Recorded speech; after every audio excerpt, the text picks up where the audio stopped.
वैशाख दर्श अमावस्या 2026 अमावस्येच्या दिवशी करा हा दही भाताचा अत्यंत प्रभावी उपाय। यामुळे प्रखर पितृदोष, अडचणी, ग्रहदोष, वास्तुदोष, नजरदोष, घरातील बाधा दूर होण्यासाठी मदत होते असं मानलं जातं। यासाठी हा उपाय अनेक लोक श्रद्धेने करतात। नमस्कार मित्रांनो, श्री स्वामी समर्थ।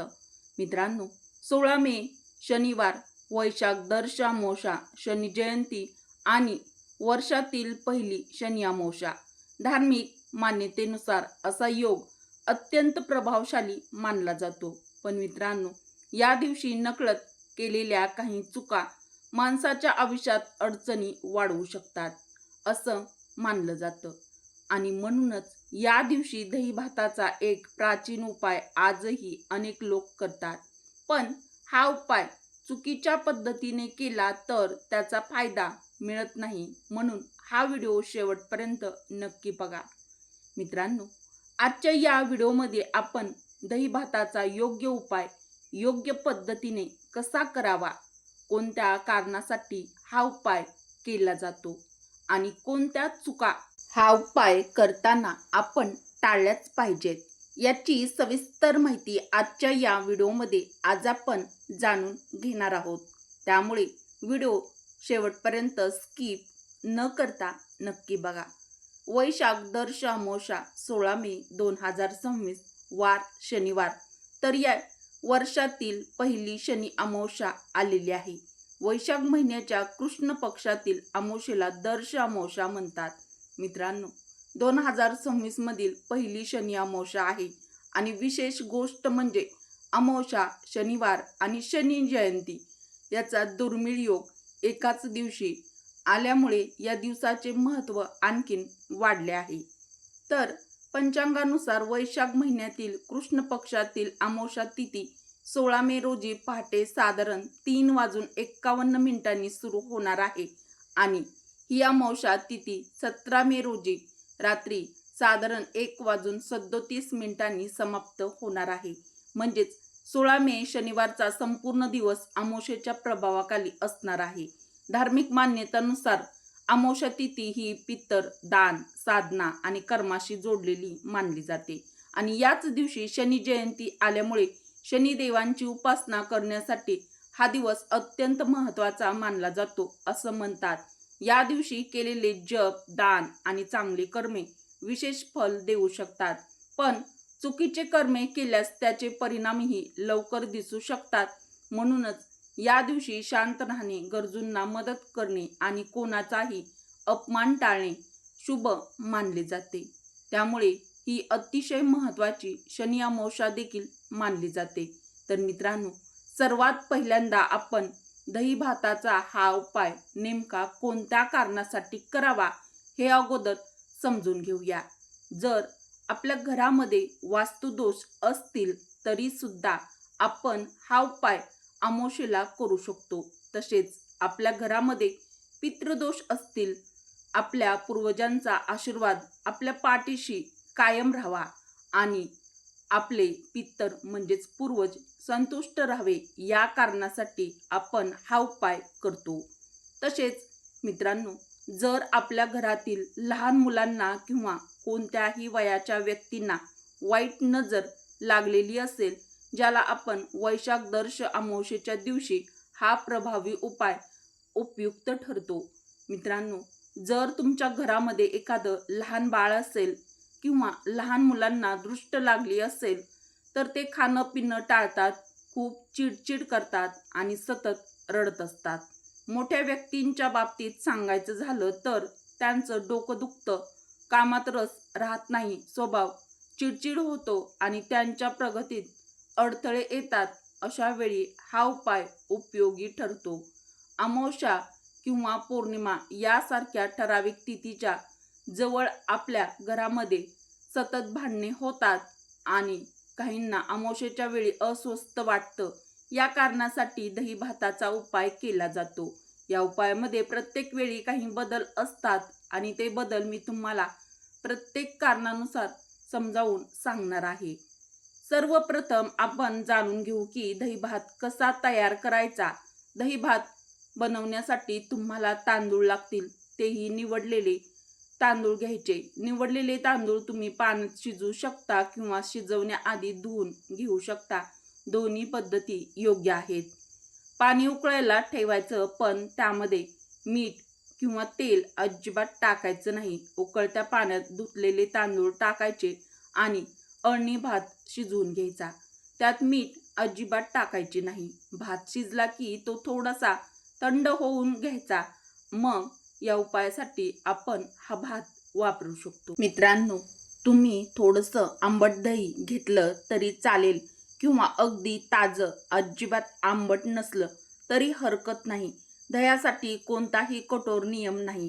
जर हा दहीभात पितरांना नैवेद्य म्हणून अर्पण करायचा असेल किंवा पितरांच्या नावाने घास ठेवायचा असेल तर तो दहीभात तुम्ही पत्रावळीवर किंवा केळीच्या पानावर काढून ठेवू शकता.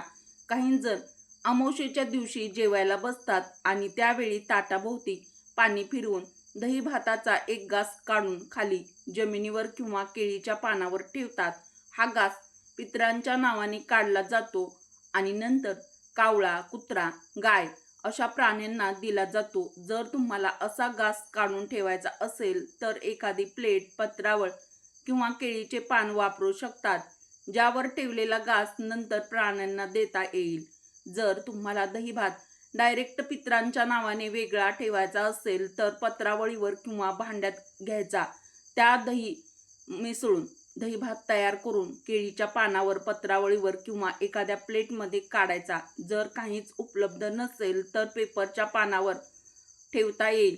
दही भात घराच्या छतावर ठेवायचा, जेणेकरून पक्षी खाऊ शकतील. जर पक्षी येत नसतील तर हा दही भात मुंग्याच्या वारुळाजवळ ठेवता येतो. मित्रांनो, याचा उद्देश असा की कोणत्याही मुक्या जीवाला हा दही भात खायला मिळावा, ज्यामुळे आपल्या पितरांच्या आत्म्याला शांती मिळते. पण मित्रांनो, दही भाताचा एक प्रकार असा आहे जो कोणत्याही परिस्थितीत खाल्ला जात नाही आणि अनेक लोक येथेच मोठी चूक करतात. तर व्हिडिओमध्ये ते देखील मी तुम्हाला तो प्रकार सांगणार आहे दही भाताचा. त्यामुळे व्हिडिओ कोठेही स्किप करू नका, कारण अर्धे अधुरे ज्ञान हे नेहमी घातक असते.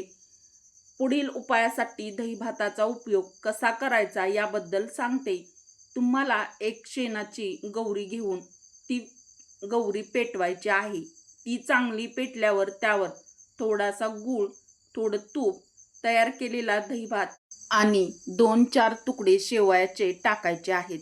त्यानंतर कडेने पाणी फिरवून पितरांचे स्मरण करून नमस्कार करायचा आहे. आगीच्या माध्यमातून हा सुवास तयार होतो, तो आपल्या पितरापर्यंत पोहोचतो. हा उपाय पितरांसाठी खूप प्रभावी मानला जातो. वास्तुदोषासाठी दही भात एका पुट्ट्यावर किंवा भांड्यात घ्यायचा आणि 4 भाग करायचे. नंतर घराच्या 4ही कोपऱ्यांना, बाहेर किंवा छतावर हा दही भात शिंपडायचा किंवा फेकायचा. ही पद्धत वास्तुदोष निवारण्यासाठी उपयोगी ठरते. मित्रांनो, हा उपाय खूप जुना आणि पारंपरिक आहे. पूर्वीच्या काळात पण हा प्रभावी उपाय लोक करत होते. तर भात बनवताना हा भात बनवत आहे त्यामध्ये मीठ मात्र अजिबात टाकायचं नाही, ही गोष्ट लक्षात ठेवा.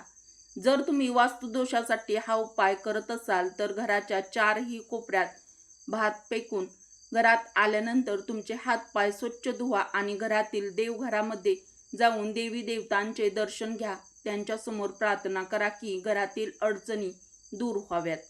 वास्तुदोषासाठी हा उपाय तुम्ही दिवसभरात कधीही करू शकता. मात्र जर तुम्हाला चांगली वेळ हवी असेल तर दिवा लावण्याच्या वेळेस म्हणजे संध्याकाळी हा उपाय करणे अधिक परिणामकारक ठरतं.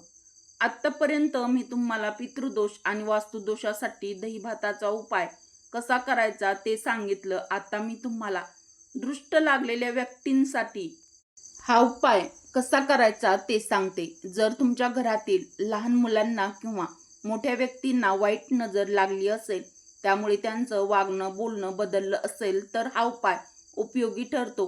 तर हा उपाय लहान मुलं जेवत नसतील, खूप चिडचिड करत असतील, सतत रडत असतील तर त्यांचं वागणं सुधारावं, त्यांची रडारड कमी व्हावी, सर्व दोष दूर व्हावे यासाठी अत्यंत प्रभावी उपाय नक्की करा. तर मोठ्या व्यक्तींच्या कामामध्ये अडथळे येत असतील तर हा उपाय उपयोगी ठरतो. मित्रांनो, दृष्ट काढण्यासाठी आधी तयार केलेला दहीभात व्यवस्थित थंड होऊ द्या. थंड झालेल्या भातामध्ये दही मिक्स करून एका भांड्यात काढा. तुमच्या लहान बाळाची किंवा मोठ्या व्यक्तीची दृष्ट काढायची आहे, ज्यांना आपल्या मुख्य दरवाजाच्या उंबरठ्यावर बसवा. जर मुख्य दरवाजा जवळ बसवणं शक्य नसेल तर घरातील इतर कोणत्याही जागेवर जेथे तुम्हाला सोयीचं वाटेल त्यांना बसवू शकता. पण जेव्हा कधी दृष्ट काढायची असते तेव्हा त्या व्यक्तीला घराच्या मुख्य दरवाजाच्या उंबरठ्यावर बसवण्याची पद्धत आहे. तरीही जसं तुम्हाला सोयीस्कर वाटेल तसं करू शकता. त्या व्यक्तीला उंबरठ्यावर किंवा मोकळ्या जागेवर बसवल्यानंतर तुम्ही त्यांच्या डोक्यापासून पायापर्यंत 7 वेळा दहीभात उतरवू शकता. उतारा करताना नेहमी सुलट दिशेने ओवाळण्याऐवजी उलट्या दिशेने ओवाळायचं असतं. मित्रांनो, यासाठी दहीभाताचं भांडं हातात घेऊन उलट्या दिशेने त्या व्यक्तीवरून वेळा ओवाळा यालाच उतारा करणं असं म्हणतात. हा उतारा केलेला दहीभात कोणालाही खायला देऊ नका. पितरांसाठी बनवलेला दहीभात नैवेद्यासाठी वापरला जाऊ शकतो आणि नंतर त्यात थोडं मीठ मिसळून प्रसाद म्हणून खाल्ला तरी चालतो.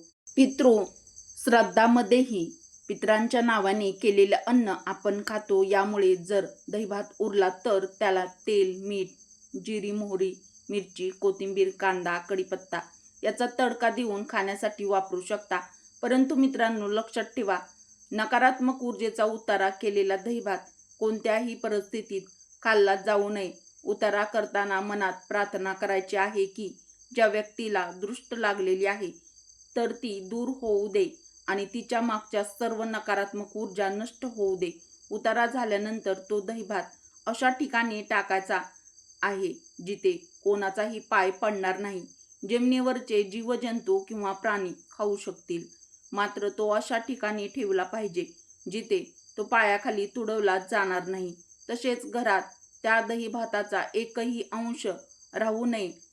जर अमावस्या आणि पौर्णिमेला मन खूप सैरभैर होत असेल, घरात नकारात्मक ऊर्जा जाणवत असेल किंवा वाद भांडण होत असतील तर त्यासाठी दहीभाताचा उपाय केला जाऊ शकतो. यासाठी दहीभात व्यवस्थित मिक्स करून एका केळीच्या पानावर किंवा अन्न पदार्थासाठी न वापरल्या जाणाऱ्या भांड्यामध्ये भरून ठेवा.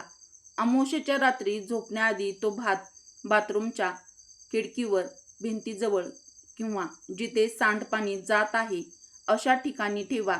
सकाळी उठल्यानंतर त्या भांड्याला उचलून निर्जन ठिकाणी घेऊन जा, जिथे तो कुणाच्या नजरेस पडणार नाही किंवा कुणाचा पाय तेथे पडणार नाही. अशा ठिकाणी दहीभात टाकून द्या. घरात परत आल्यावर जर आंघोळ केलेली नसेल तर आंघोळ करा. जर आंघोळ आधीच झालेली म्हणजे केलेली असेल तरीही हातपाय धुवायला विसरू नका. रोजच्या नंतर कामाला लागा. आणि शेवटी मी तुम्हाला सांगणार आहे, जर कावळा दहीभाताला स्पर्श करतच नसेल तर त्याचा नेमका अर्थ काय, त्यामुळे व्हिडिओ शेवटपर्यंत नक्की बघा. जर हा उपाय तुम्ही पितृदोषासाठी करत असाल तर तो पितरांच्या आत्म्याला शांती मिळावी, आपल्या पूर्वजांचा आशीर्वाद कायम राहावा, त्यांची नाराजी दूर व्हावी या उद्देशाने केला जातो. आपल्यावरती आपले पितर प्रसन्न म्हणजेच पूर्वज आपल्याला कोणत्याही कामात अडथळा येऊ देत नाहीत. म्हणूनच बरेचसे जण देवाच्या कोपाप्रमाणेच पितरांच्या आत्म्याला शांत ठेवण्यालाही तेवढंच महत्त्व देतात. त्यामुळे तुम्ही हा दहीभात अशा ठिकाणी ठेवावा जेथे कावळे, कुत्रे किंवा इतर प्राणी आणि पक्षी तो खाऊ शकतील. जर तुमच्या घराला खरोखरच पितृदोष असेल आणि तुमचे पितृ तुमच्यावर नाराज असेल तर तो दहीभात थोडा का होईना प्राणी किंवा पक्षी खातील. मित्रांनो, परंतु जर पितृदोष नसेल आणि पितरांच्या संबंधित कोणतीही चूक झालेली नसेल तर त्या दहीभाताला तोंड लावायला कोणीही येणार नाही. हा अनुभव तुम्हाला नक्कीच मिळेल. जर तुम्हाला असं वाटलं की आजूबाजूला प्राणी किंवा पक्षी असूनही त्यांनी दहीभात खाल्ला नाही तर याचा अर्थ तुमच्या घराला पितृदोष नाही. अशा वेळी तुम्हाला हा उपाय पुन्हा करण्याची आवश्यकता नाही. मात्र दर अमावस्येला पितरांच्या स्मरणार्थ किंवा नैवेद्य दाखवण्याचा नियम म्हणून तुम्ही पितरांच्या फोटोसमोर दहीभात ठेवू शकता. त्यानंतर दहीभात गाईला, कुत्र्याला किंवा कावळ्याला दिला तरी चालतं. सामान्यतः आपण नैवेद्य ठेवतो आणि प्राणी किंवा पक्ष्यांनी तो खावा अशी अपेक्षा करतो. मित्रांनो, उपायापेक्षा महत्त्वाची गोष्ट म्हणजे श्रद्धा, चांगली कर्मे आणि सकारात्मक विचार. वैशाख दर्श अमावस्येच्या या पवित्र दिवशी आपल्या पितरांचे स्मरण करा, गरजूंना मदत करा आणि तुमचं मन शांत ठेवा. तर मित्रांनो, वैशाख दर्श अमावस्येच्या दिवशी करण्यासाठी हा प्रभावी उपाय. हा व्हिडिओ आवडला असेल तर व्हिडिओला लाईक करा, तुमच्या मित्र परिवारासोबत जास्तीत जास्त शेअर करा. आपल्या मराठी रोहिणी किचन चॅनलला सबस्क्राईब करा. व्हिडिओ शेवटपर्यंत पाहिल्याबद्दल तुम्हा सर्वांचे मनापासून धन्यवाद. श्री स्वामी समर्थ. जय श्रीकृष्ण. जय माता लक्ष्मी. जय श्रीराम.